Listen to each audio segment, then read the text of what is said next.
എൻ്റെ പുതിയ വീഡിയോയിലേക്ക് എല്ലാവർക്കും സ്വാഗതം. ഞാൻ നിങ്ങളുടെ സ്വന്തം യാദവ് വ്ളോഗ്സിലെ യാദവ്. ഇത് നമ്മൾ നിങ്ങളുടെ പുതിയൊരു വീഡിയോ ആയിട്ടാണ്. ഇത് കണ്ടോ, ഇതാണ് എൻ്റെ ജമന്തി ചെടി. ഈ ജമന്തി ചെടി ഇപ്പോൾ നട്ടിട്ടിപ്പോൾ ഒരു വർഷം തികഞ്ഞു.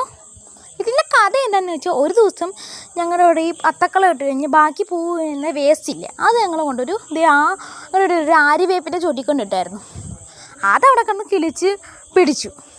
അപ്പോൾ ഞാനിത് കണ്ടപ്പോഴേക്കും എനിക്കിത് ഇഷ്ടപ്പെട്ടു. എനിക്ക് ഇവിടെ നിൽക്കണ കണ്ടിട്ട് ഇഷ്ടപ്പെടാഞ്ഞിട്ട് ഞാനത് പറിച്ച് ഇപ്പം ഈ ചെടി നിൽക്കണതിൻ്റെ ഇവിടെ കൊണ്ട് നട്ടപ്പോഴേക്കും പോയെങ്കിൽ ഒരു ദിവസം ഞാൻ രാവിലെ വന്ന് നോക്കുമ്പോൾ ഇതിൻ്റെ തല ഒടിഞ്ഞു കിടക്കണം. എനിക്ക് സങ്കടമായി.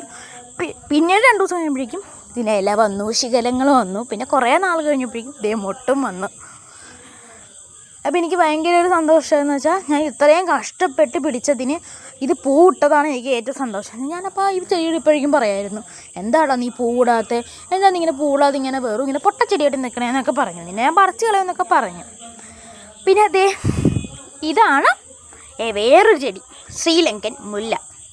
ഇത് മേടിച്ചുകൊണ്ട് വന്ന നേഴ്സറിക്കാർ പറഞ്ഞത് ഇത് കുറേ നാൾ കഴിഞ്ഞ് പൂവിടുള്ളൂ. പക്ഷെ ഞങ്ങൾ മേടിച്ചുകൊണ്ട് വന്ന് ഒരു 3-4 ദിവസം കഴിഞ്ഞപ്പോഴേക്കും ഇത് പൂവിട്ടു.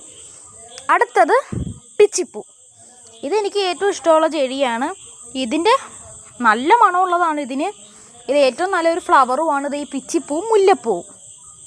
അപ്പോൾ ഏറ്റവും നല്ല ചെടികൾ ഇതാണെന്നാണ് ഞാൻ പറയണത് കേട്ടോ ഗൈസ്. ഇപ്പോൾ ഈ മുല്ലപ്പൂവിൽ അത്ര വലിയ മൊട്ടൊന്നും ഇടുന്നില്ല. പിന്നെ ഗൈസ് കാര്യം കാണിക്കാൻ മറന്നുപോയി. ഈ നിൽക്കുന്ന ആര്യവേപ്പിൻ്റെ ചോട്ടിലാണ് ഗൈസ് എൻ്റെ ജമന്തി ചെടി പിടിച്ചത്. അപ്പോൾ എൻ്റെ വീഡിയോ ഇഷ്ടമായ ലൈക്കും ചെയ്ത് സബ്സ്ക്രൈബും ചെയ്ത്